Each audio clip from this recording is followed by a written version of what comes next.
వ్యవసాయ శాఖ ఉన్నతాధికారులకి, ముఖ్యంగా చీఫ్ సెక్రటరీ గారికి,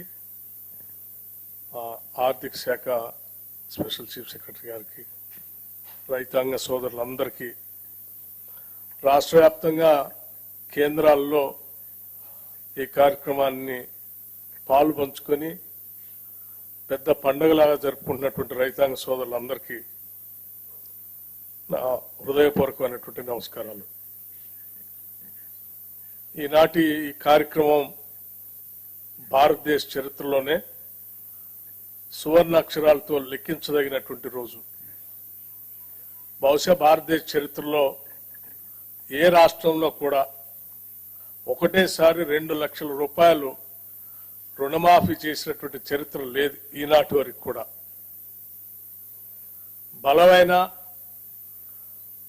ధనిక రాష్ట్రంగా రాష్ట్ర విభజన జరిగినప్పుడు తెలంగాణ రాష్ట్రాన్ని ఆనాటి టీఆర్ఎస్ ప్రభుత్వం వారి చేతుల్లో రాష్ట్రాన్ని పెడితే ప్రజలు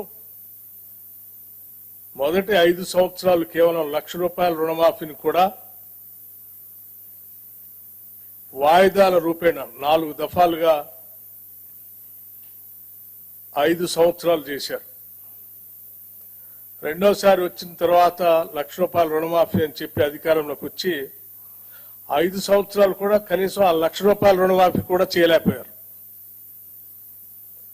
అటువంటి పరిస్థితుల్లో ఈరోజు ధనిక రాష్ట్రాన్ని అప్పుల రాష్ట్రంగా మార్చి 7 లక్షల కోట్ల రూపాయలు అప్పుగా మార్చి రకరకాలైనటువంటి ఇబ్బందులు, ఆర్థికపరమైన ఇబ్బందులు ఈ రాష్ట్రాన్ని మాకు అప్పచెప్తే, అటువంటి పరిస్థితుల్లో కూడా ఆనాటి కాంగ్రెస్ ప్రభుత్వం ఎన్నికల కంటే ముందు శ్రీ రాహుల్ గాంధీ గారి నాయకత్వంలో వరంగల్లో జరిగినటువంటి సభలో ఆనాడు పిసిసి ప్రెసిడెంట్ గా రేవంత్ రెడ్డి గారు, సిఎల్పి లీడర్ గా నేను, అట్లాగే ఇప్పుడు ఉన్నటువంటి మంత్రివర్గ సహచరులందరూ యావత్తు ఆనాడు ఈ రాష్ట్ర ప్రజలకి 2 లక్షల రూపాయలు రుణమాఫీ చేస్తామని చాలా స్పష్టంగా భరోసా ఇచ్చాం.